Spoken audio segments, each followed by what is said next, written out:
Apologies for my absence these last few weeks. I decided to take some online classes to pass the time during quarantine a little more productively. You know, broaden my horizons, supplement my knowledge, maybe shift into a new career once it's safe to start licking handrails again. Fortunately, there's a game out there which doesn't only brag about its players not having enough time for it, but actively makes fun of other games for requiring its players to pay attention. If Raid Shadow Legends is the king of paid promotions on YouTube, AFK Arena is the undisputed champion of ad time on the platform. There was a time when it was impossible to get away from AFK Arena once Google had flagged your account for being even mildly interested in the concept of video games or mobile devices. And at least for me, it wasn't uncommon for at least half of the ads I would see over the course of an extended video to be for this one game. Telling Google that you didn't want to see AFK Arena's ads wasn't an effective strategy either, as there were dozens of different iterations they could put in the dismissed promotion's places. Now, you'd think this would mean I know a lot about the game, having so much passive exposure to it, but that's just the thing. Lilith Games, the creators of AFK Arena, or AFK as I'll be calling it, doesn't seem to have ever had a stable idea of what they were marketing. Depending on what ad you saw, it could be a collection game, a looter, an adventure RPG, tower or wave defense, and even a puzzle platformer, with graphics ranging from a 2D cartoon anime aesthetic to beautifully rendered 3D action. The ads couldn't even keep straight whether the game was played from a landscape or portrait perspective, which makes editing a video about it either really easy or really annoying, respectively. AFK isn't even the only game of Lilith's to receive such poor treatment. Rise of Kingdoms, another heavily promoted title, has a similar case of schizophrenia regarding what genre it's supposed to fall under, and even underwent a name change at one point, though I have discovered there were legal reasons for that. Regardless, it's pretty funny that a Chinese game developer has managed to parody a stereotype of their country's exploitable copyright system by creating ad after ad featuring crappy off-brand clones of their own games. Despite being intensely curious to unwind this conundrum, I neither looked up gameplay for nor downloaded the app to plumb AFK's mysteries for myself. Now, I'm glad that a steady had prevailed, because I can give you my true, honest reaction to AFK Arena here, without having been adulterated by previous experience. So, the question rises once again, my friends. Given 5 days and $5, will AFK Arena by Lilith Games be mobile mastery or mobile misery?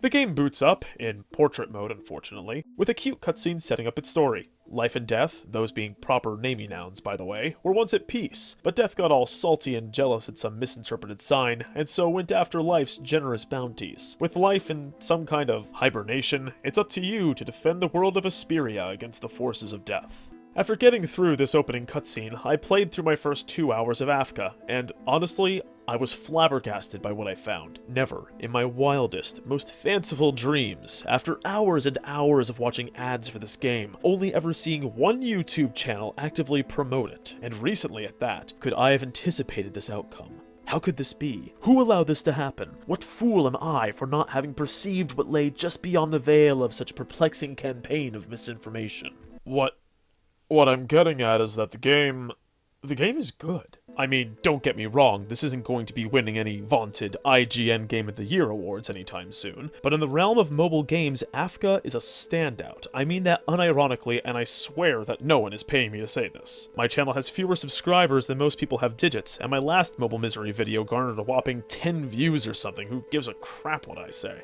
Well, maybe you will. So, you want to know what AFK Arena is all about? Let me tell you what it's all about. I also really suggest that if you haven't seen my Raid Shadow Legends video, that you do so now, or soon after, because I'm going to be using that game as a point of comparison a few times throughout the course of this review, mostly as the gold standard for what trashy gameplay and marketing looks like. AFK is another one of those strike team games, the sort where you take your dudes and dudettes, called heroes this time around, and pit a handful of them against a squad of baddies who want to stall you from getting to the next level. Standard stuff really, and nothing that about 100 other games aren't doing at this very moment. Once you start a battle, you have very little control over what happens. Your heroes will use their basic abilities and attacks automatically, usually on the closest target, and you can set the battles to auto, which means they will immediately use their ultimate abilities once their energy gauge is full. Most of the time, you want them to be using their ultimate at every possible opportunity anyway, so taking the battles off auto is really only useful when you come up against foes who can cast barriers on their team, in which case you want to hold off any big attacks until after the shield wears off and you can do full damage. Unlike Raid Shadow Legends' 3D dark fantasy theme, AFK's graphics are 2D and cartoony. Think of AFK as World of Warcraft, and Raid as Warhammer Age of Reckoning, the former being bright and saturated, while the latter is gritty and grim. AFK has squirrel girls, spider girls, knights in oversized armor wielding oversized swords, hulking plant dudes, you name it. I honestly prefer this aesthetic, as it's much easier to become immersed into zany spells and characters when they're abstracted to this degree. Fewer questions to answer as to how it's even all possible. Fortunately, even if such questions came up, I wouldn't have to look far for answers, because AFK is bursting at the seams with story and world building. Seriously, every hero of rare quality or better has a 4 or 5 page history you can read up on explaining their backstory, motives, and how they like their coffee in the morning. You get a small reward just for opening their storybook up, so if you're going to use a champion a lot, you might as well spend an extra minute figuring out what makes them tick. It's not just the heroes that have backstory either. Everything does. Seriously, when you unlock your hub, a city called Ranhorn, you can open up whatever sections are available to you based on how far you've progressed in the game and read a detailed description of the location's significance to the world of Asperia. Just take a gander at my favorite such location, the Rickety Cart.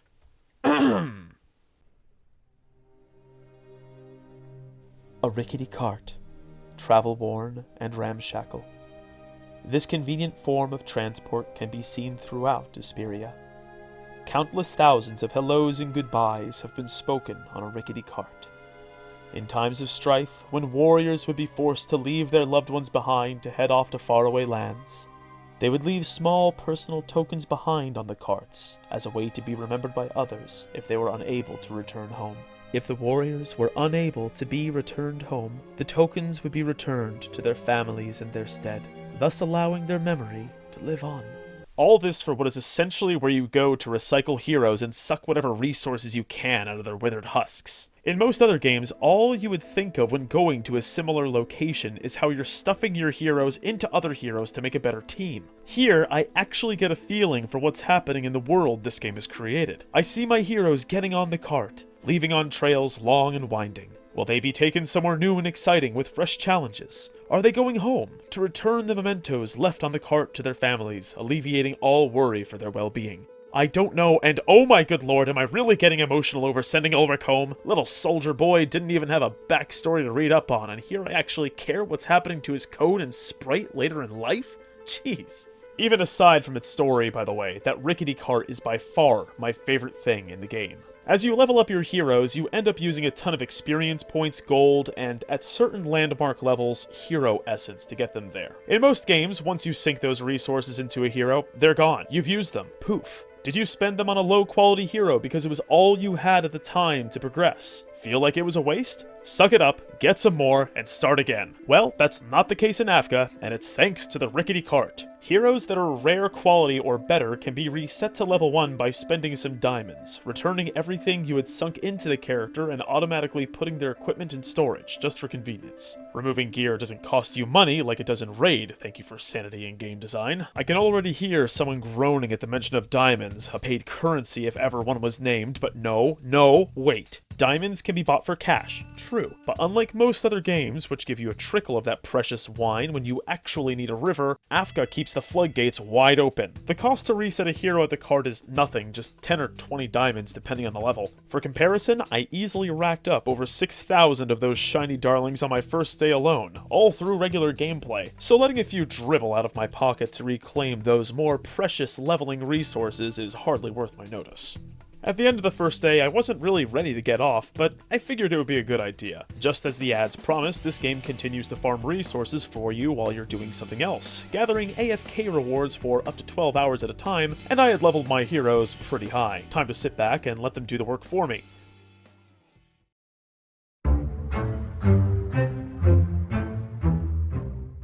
When I let my champions do work for me back in Raid, and this is the last comparison I make between the two, I swear, I was upset. After all, Plarium Games, the creators of Raid Shadow Legends, had promised deep strategic gameplay, and here I am, fixing my motorcycle while the game plays itself? Heresy. But in AFK, the idle nature of the game is in its very name. The fact that you could advance the game without having to manually grind away isn't something that erodes the messaging as in Raid, but reinforces the only common theme running through the otherwise disjointed marketing campaign.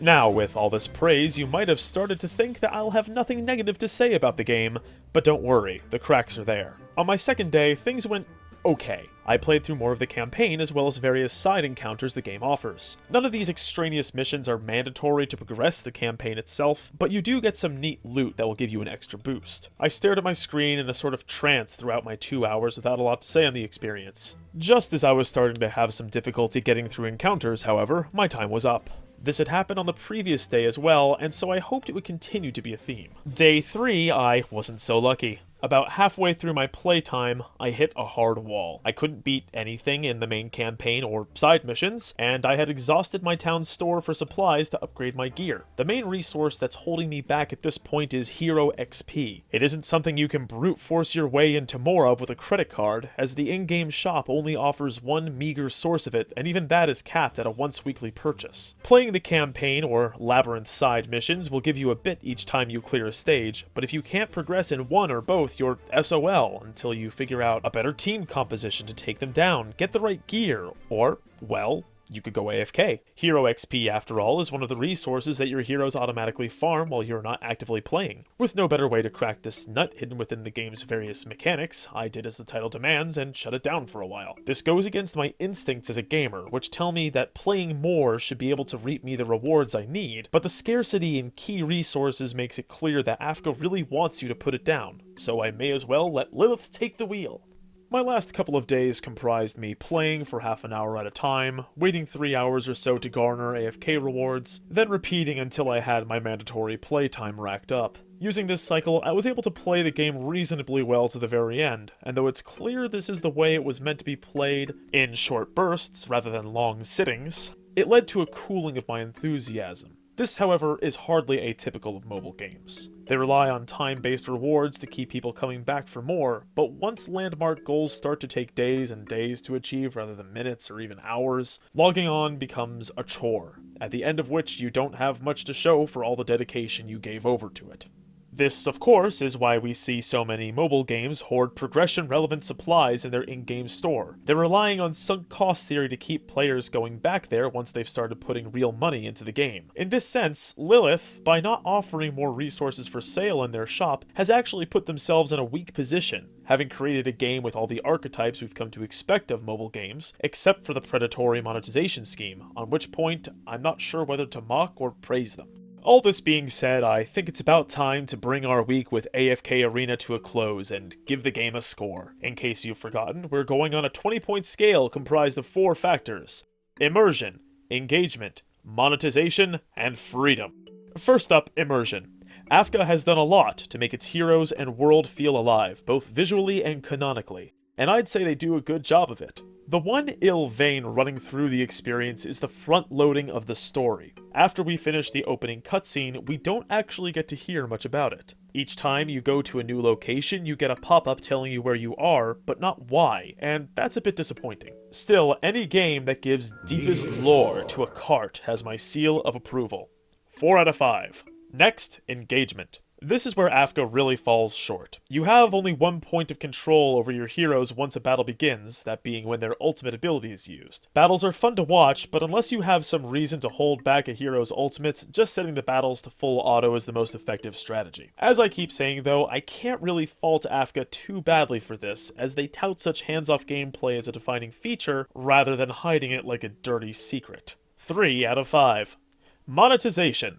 AFK doesn't push its packages on you. It directs you to the shop daily with free deals to pick up, increasing your exposure to and therefore likelihood to spend money on the other paid packages, but there isn't a lot you can get that's going to have a substantial impact on your ability to play the game. You may have noticed that I didn't even mention what I spent my allotted $5 on this time around, and that's because it ended up being neither exciting nor disappointing enough to be worth highlighting over something else. Considering what I've seen in the past in various other games, I can't help but give AFK full marks for its near lack of a monetization scheme. 5 out of 5. Last, freedom. AFK provides you with everything you need to play the game for free, and asks only that you wait for those resources to come to you. Given a lot of time and patience, I'm sure one could conceivably beat the whole game, but this metric was designed to be based on how many days I was able to continue advancing in the game without itching for more than $5 to spend on it, so I'll give AFK another 5 out of 5. That brings us to a grand total of 17 out of 20, an exceptional score.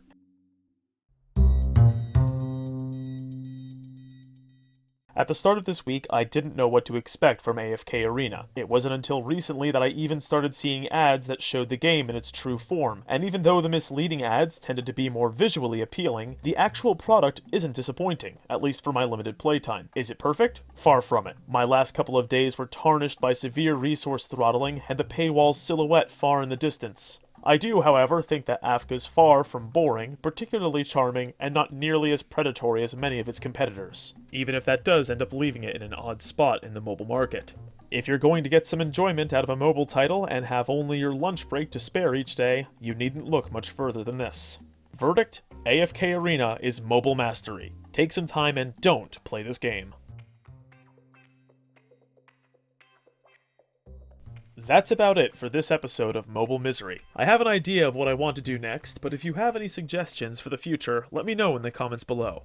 As I've done with the past 2 games, I'll give it 5 days and $5, then serve up a review. All I ask is that you name something other than Strike Team Builders. Having done 2 in a row, I'm looking to broaden my horizons, so the series content doesn't get too stale. Stay healthy, everyone, and I'll see you around, hopefully much sooner this time.